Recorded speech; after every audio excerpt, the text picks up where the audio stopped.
Hello students, welcome to my channel mathematics साला।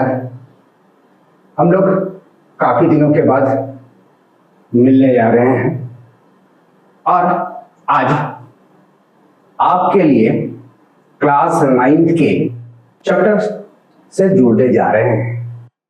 Measuring space यानी perimeter and area.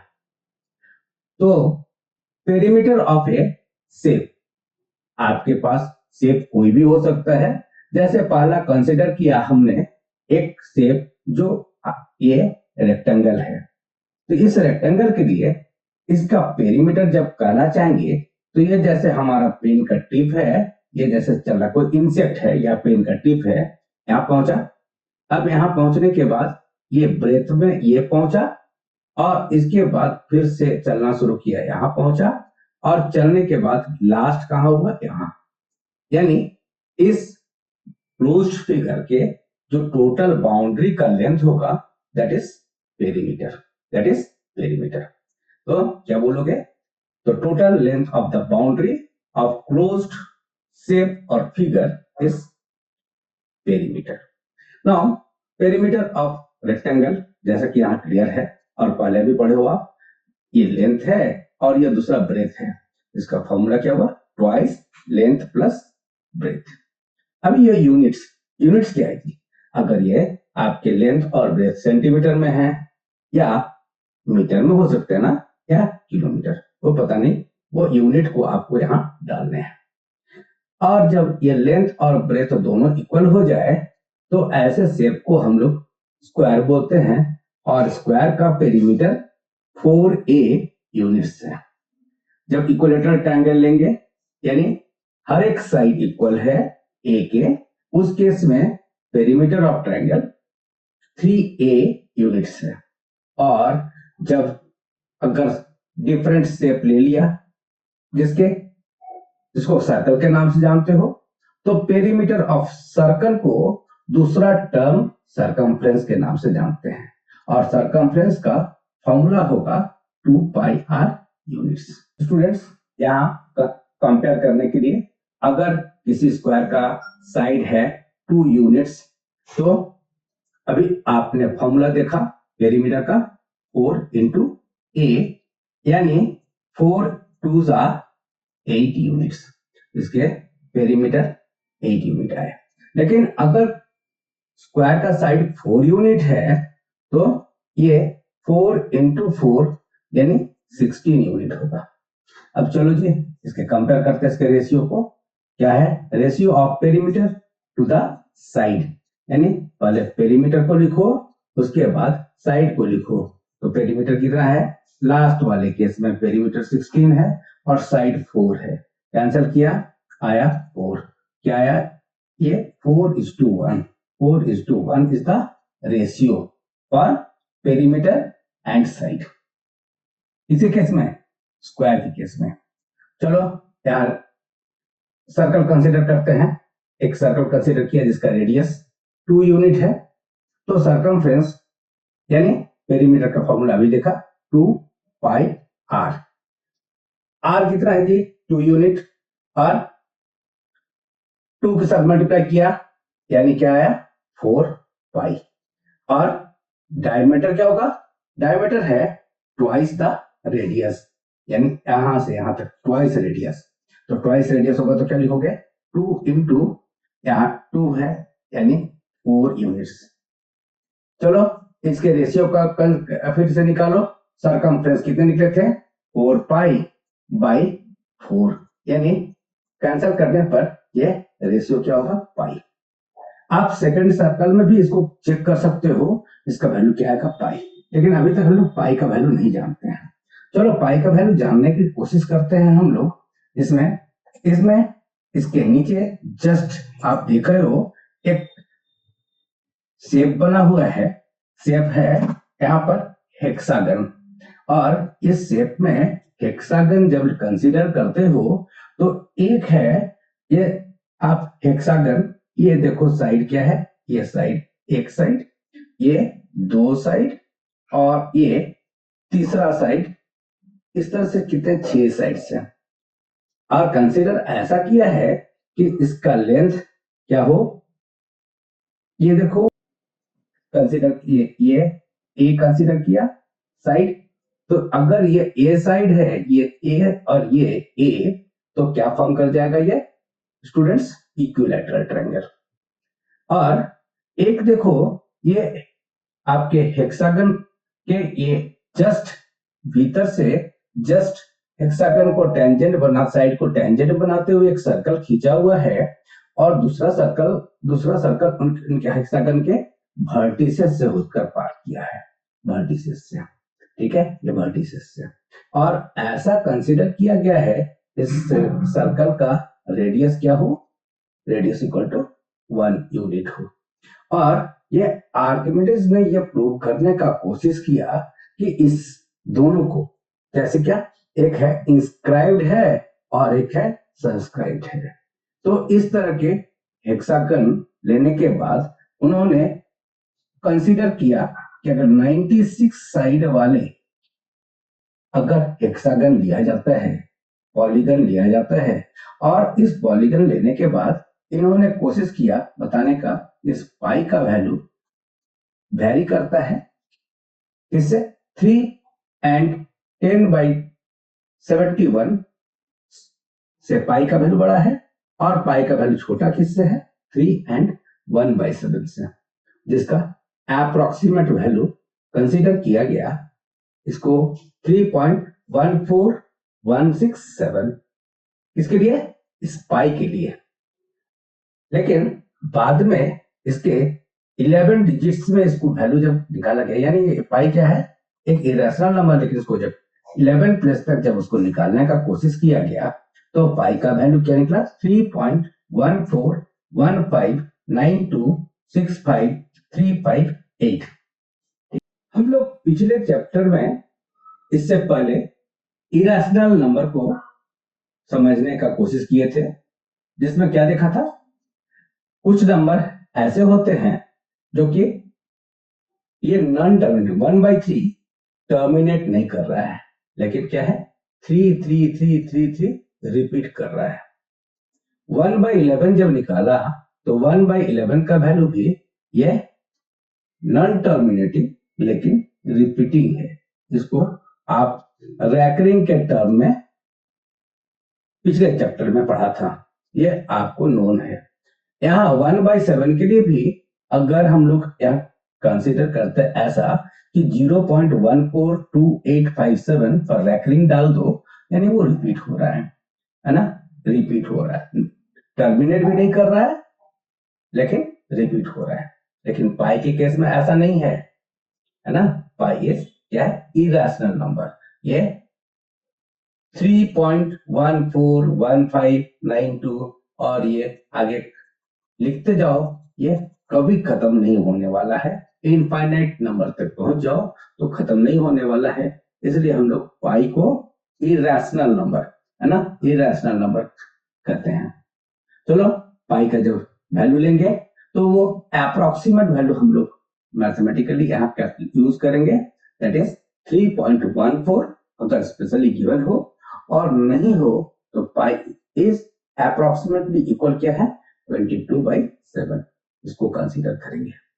चलो अब आर्क लेंथ, है ना, arc length of circle, circle के लिए आर्क लेंथ का पिछले बार हम लोग देख चुके हैं, क्या देखे, 2πr, 2π, आर क्या है, ये R is radius, R is radius. लेकिन जब इस सर्कल से ये कंसीडर करो, ऐसा खींच दो, यानी ये भी आर है, ये भी आर है, ऐड किया तो that is diameter equal to 2r है।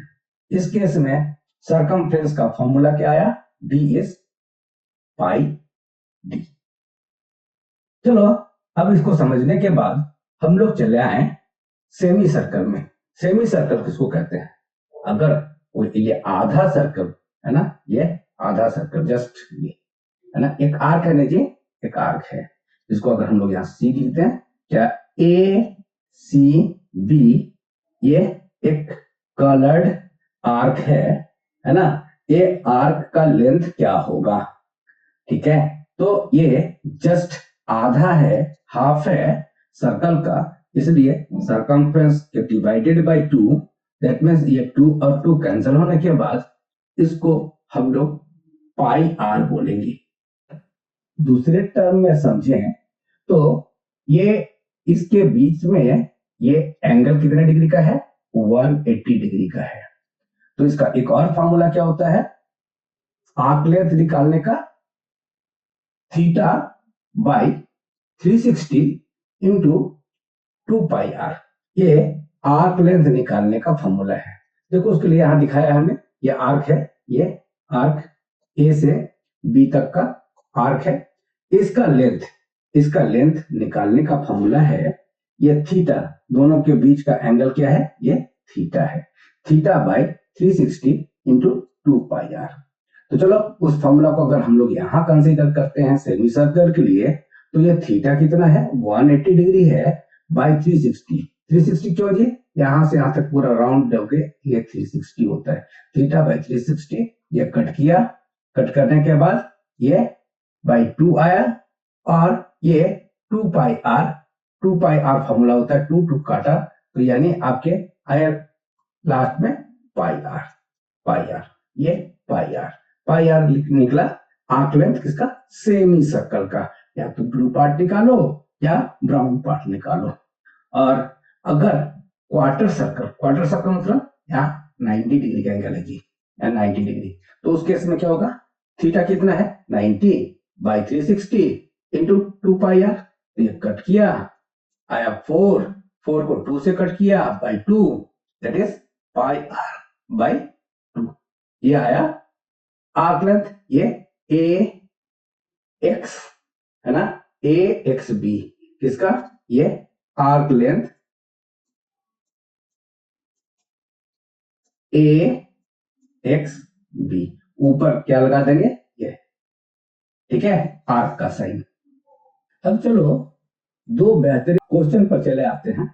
एक एग्जांपल है, 2 सर्कल्स ऑफ इक्वल रेडियस, ठीक है, जैसे कि बगल वाले फिगर में देख रहे हो, इक्वल रेडियस का है, जो एक दूसरे को कट कर रहा है ना, such that each circle passes through the centre of the other circle, ये एक ए से पास कर रहा है जो पहला सर्कल का सेंटर है, और जो पहला सर्कल वो दूसरे सर्कल का सेंटर बी से पास कर रहा है, ऐसा ये क्वेश्चन कर रहा है ना। Given that the radius of each circle is R units, दोनों सर्कल का रेडियस, यानी इस सर्कल का रेडियस आपने ले लिया, ये क्या है, ये आर यूनिट है ना, आर यूनिट है, दोनों का सर्कल का रेडियस आर यूनिट है। The perimeter of shape formed by the 2 circles, ठीक है। अब देखो ये यहां समझने की बारी है, यहां पर ये पार्ट है एक, ये चला जा रहा है ये डी तक, और दूसरा तुम्हारा ये कलर्ड पार्ट जो दिख रहा है ना, इसका क्या निकालने बोला है, आपका length, total length boundary perimeter, लेकिन हाँ ये डॉटेड इग्नोर किसको करने बोला है, डॉटेड वाला जो लाइन जो है उसका। तो देखो हमने एक कंस्ट्रक्शन कर दिया यहां पर, बड़ा अच्छा कंस्ट्रक्शन है। कंस्ट्रक्शन क्या किया, ए बी दोनों ज्वाइन कर दिया, इसका इक्वल लेंथ कितना है, आर ना जी, हाँ आर। अब यहां से सी को एक साथ ए को ज्वाइन किया, ये भी रेडियस की इक्वल है ना, और ये भी रेडियस की इक्वल है, ये बी सर्कल जो है जिसका सेंटर बी है उसके रेडियस भी आर है, तो कौन सा ट्रायंगल बना जी, एक ट्रायंगल बना इक्विलैटरल ट्रायंगल, और इक्विलैटरल ट्रायंगल का हर एक एंगल कितने का होगा, ये कितने का होगा जी, 60 डिग्री ना, तो तीनों sides A B equal to A C equal to B C equal to radius होने पर ये इक्विलैटरल ट्रायंगल फॉर्म किया, और इक्विलैटरल ट्रायंगल का हर एक एंगल क्या हो गया, 60 डिग्री। तो स्टूडेंट्स सेम केस ये नीचे भी होंगे, ये नीचे भी होंगे, एक यहां और दूसरा यहां भी। तो यहां से हम लोग को कंक्लूजन क्या ड्रॉ किए, ये 60 निकला था, ये 60 निकला था, दोनों को ऐड किया तो दोनों के बीच में यहां से यहां, यानी क्रिएशन दिखाएं तो इन दोनों के बीच में ये आया एंगल 120 डिग्री स्टूडेंट्स। और इन दोनों के बीच में अगर 120 डिग्री है तो आपको रिफ्लेक्स एंगल, यानी अब कलर हम चेंज कर दें, ये एंगल कितने का होगा स्टूडेंट्स? इसको रिफ्लेक्स एंगल BAC बोलेंगे।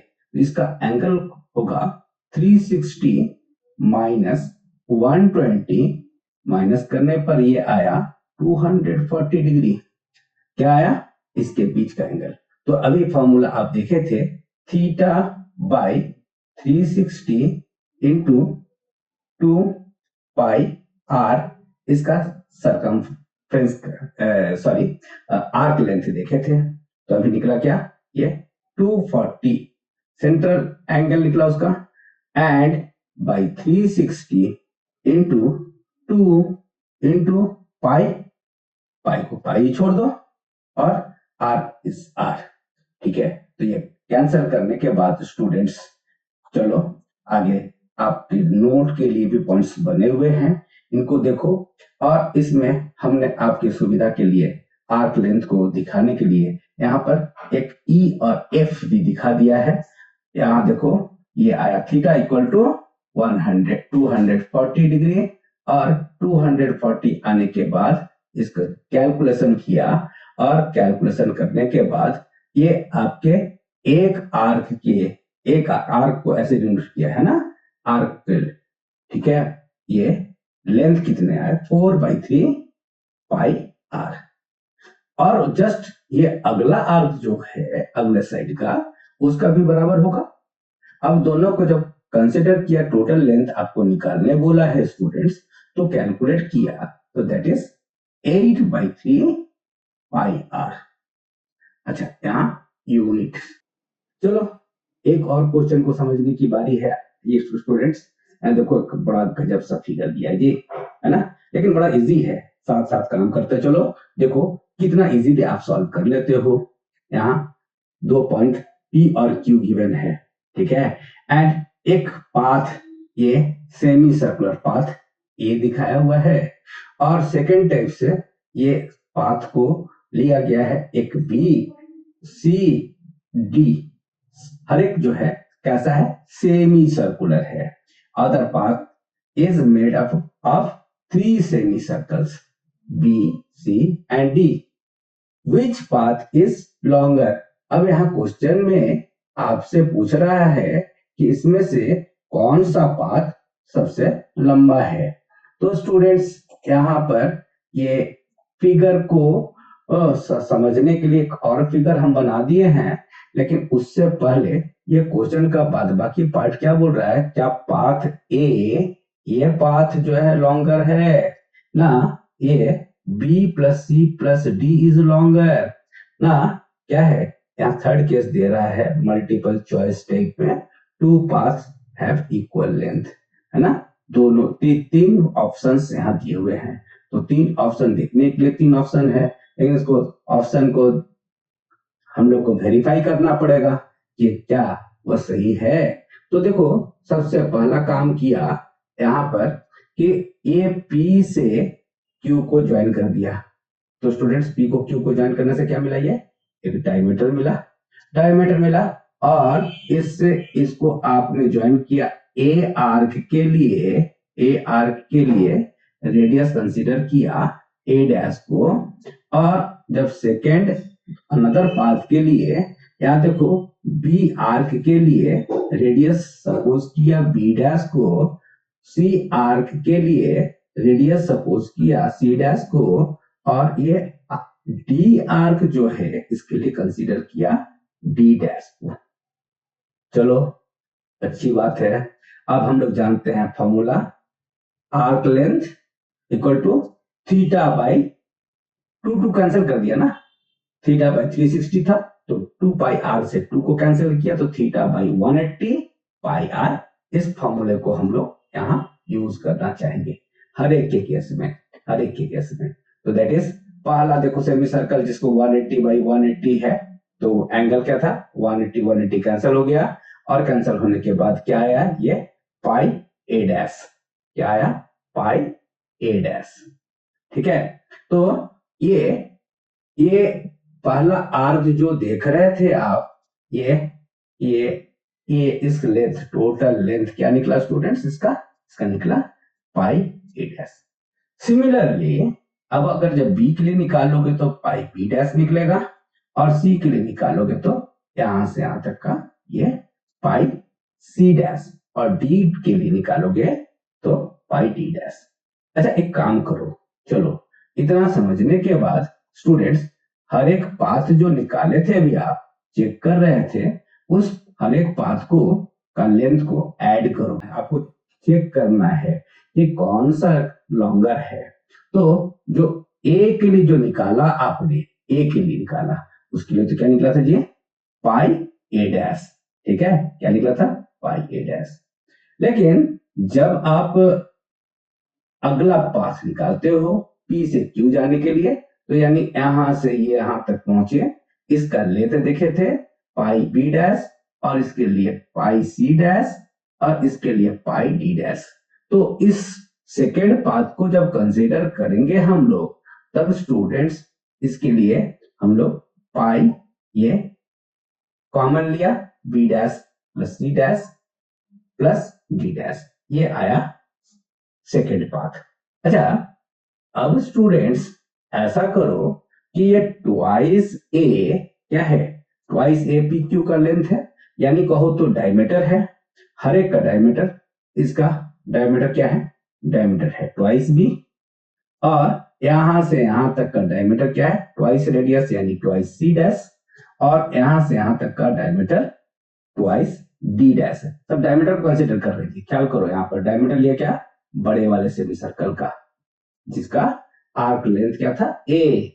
तो स्टूडेंट्स दोनों तरफ से 2 कॉमन निकाला, यहां भी 2 कॉमन निकला है, यहां भी 2 कॉमन निकला है, 2 कैंसिल कर दिया, यानी क्या निकला, ये A dash equal to B dash plus C dash plus D dash. अच्छा इसके साथ जरा हमने पाई से मल्टीप्लाई किया, बोथ साइड्स बाय पाई। क्यों, आर्क लेंथ लेना चाहते हो ना जी, आर्क लेंथ लेना चाहते हो। ये पाई ए डैश क्या है, पाई ए डैश है तुम्हारा पूरा ये लेंथ।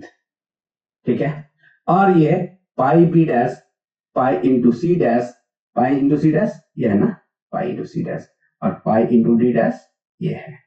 तो ये क्या मिला हम लोग को कि दोनों पाथ ये देखने के लिए तो अलग लग रहा था, लेकिन थर्ड केस है ना, आंसर को लिखोगे third case, the two paths have equal length. चलो जी, ऐसे ही कोई बड़ा इंफॉर्मेटिव वीडियो के साथ आपके सामने फिर से हम हाजिर होंगे। ठीक है, और जो लोग अभी तक हमारे चैनल को सब्सक्राइब नहीं किए हो, सब्सक्राइब करो, और ये वीडियो कैसा लगा लाइक करके बताना मत भूलो। बाय।